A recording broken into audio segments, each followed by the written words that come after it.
Hi, I'm Amanda. I have a special interest in different forms of psychology, sociology, anything really that helps you grow emotionally and spiritually.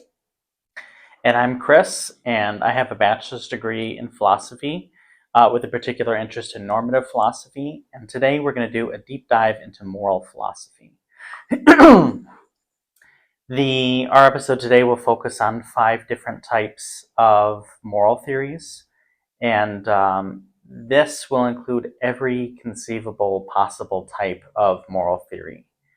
Um, and these will be impacted by I'd say sliding scales of virtue and vice.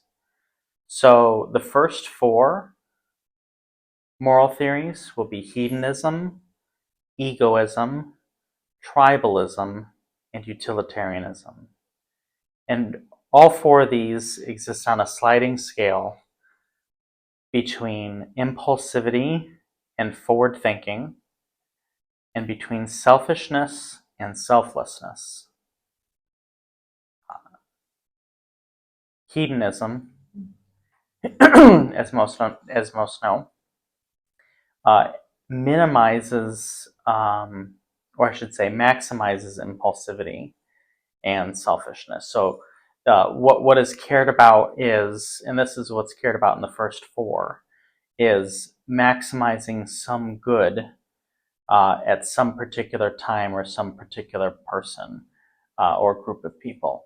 So, oddly enough, people, children, or individuals who are considered on the BPD or narcissism spectrum are very hedonist.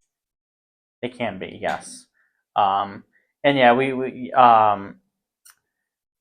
so yes, hedonists are impulsive, selfish. They're only concerned with the here and the now, and maximizing some uh, shallow pleasure.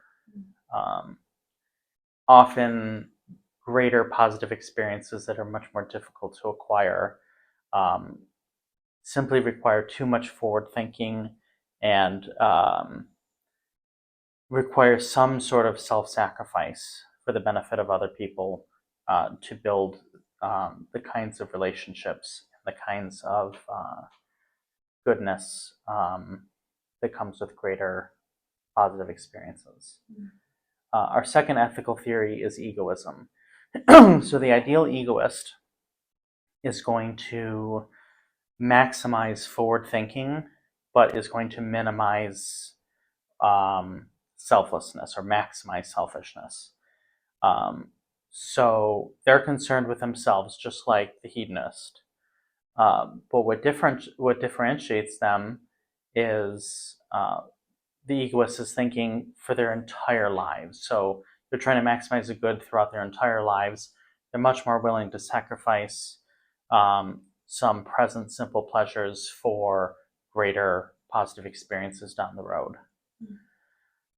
Tribalism begins to move these dials to a more moderate position, or at least somewhere between each of these. And this is why I've talked about how these moral theories cover every possible circumstance. Everywhere in which these virtues and vices exist can fall into some kind of moral theory. So tribalism will um, definitely be less selfish than the hedonist. So they're going to think somewhat outside themselves. And to the degree that this happens is going to depend on their tribe. It's going to depend on what kind of family structure that they have. It's going to depend on a lot of things, but it's at least going to lift um, that sort of virtue dial from pure selfishness to include others, the good of other people. Um, there can be very impulsive tribalists. So you can think of gangs and cartels, right? They care about, right, to a great degree, right, the present moment or very simple pleasures. But there's some, um, even Socrates said there's some justice among pirates. right? There's some way in which cooperation exists. At least a minimum amount of cooperation has to exist for any sort of tribalism to happen. And tribalism is not only caring about people besides yourself, but inherently excludes some people. So it's never going to be um, perfectly selfless. It's never going to include everyone, basically by definition. But the impulsivity forward thinking scale can vary greatly, just as the selflessness scale can for tribalism. Uh, Definitely one of the most complex and most varied of the moral theories that exist. Um, the fourth that exists along these two sliding scales as well is utilitarianism. So utilitarianism is going to try to maximize the good for everyone into the exceedingly distant future. Be as forward thinking and as selfless as humanly possible. So it's going to try to maximize these virtues, and this sums up the possible moral theories that exist within these scales. The third scale is quite a bit different from the other two, because the third scale is not concerned at all with maximizing some good. Instead, it's going to be concerned with destruction. And this is where the fifth moral theory comes into place. The fifth moral theory is destructivism. So how much, there's a desire and a will to destroy other people. Envy and jealousy can have a There's big play. there's many motives to this. Envy and jealousy can be one of them. There's many different reasons to want to make an enemy of somebody else. Unfortunately, trigger warning, this also includes suicide.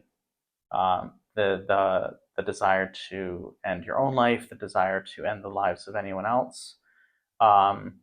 And again, this is not concerned with any sort of good. This moral theory has no greater good that it's trying to accomplish by its destructiveness. It's just simply, for whatever reason, um, somebody has decided. Revenge is another significant one. If you might be willing to burn the world down, or and take yourself out with it. And unfortunately, there are plenty of people who have this sort of moral theory and are destructive towards other people. I'd So, even argue, sorry about that. Go ahead. I'd even argue with the existence of social media making destructionism even worse. Yeah. So tribalism. What tribalism can do is, because it only includes so many people, um, destructivism can exist as a complementary moral theory alongside of it, in wanting to destroy somebody who exists outside the tribe. Mm-hmm. So you want to maximize the good of the tribe, but you also want to destroy somebody who exists outside of it, or maybe a perceived enemy of that tribe. And sometimes there's a balance of, do I want to destroy because I think it's going to protect or do some greater good for my community, or do I just want to destroy just because you just hate these people? Because there's a perceived threat in some instance. Yeah, but there isn't a necessary correlation between these, besides having an in group and an out group. There doesn't have to be, some good does not have to be the reason that you do something destructive.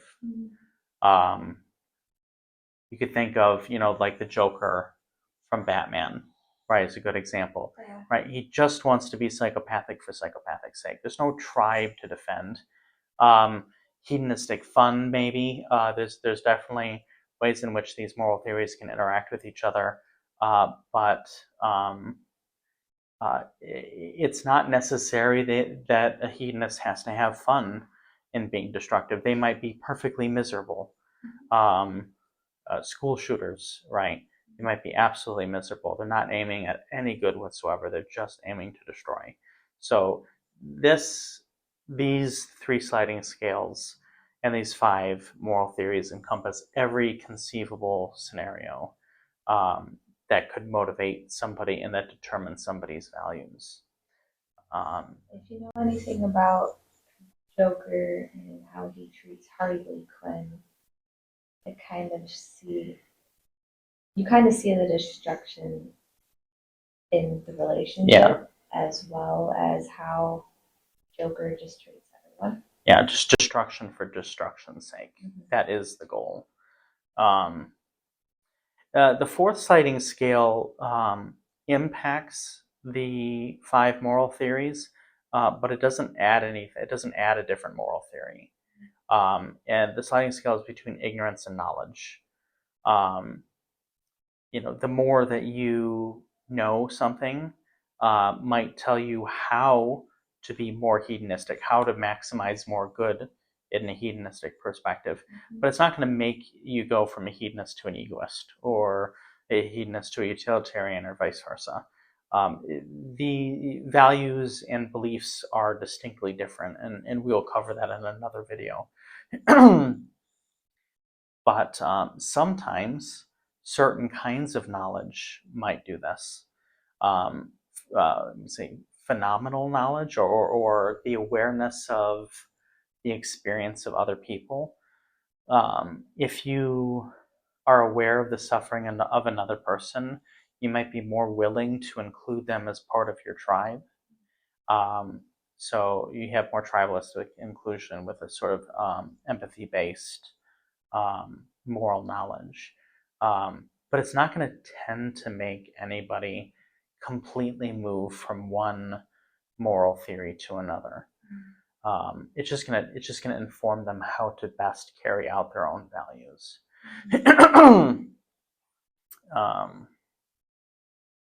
And finally, every religion, every ideology falls within these moral theories, and people exist among all of these sliding scales of vices and virtues within these religions and ideologies.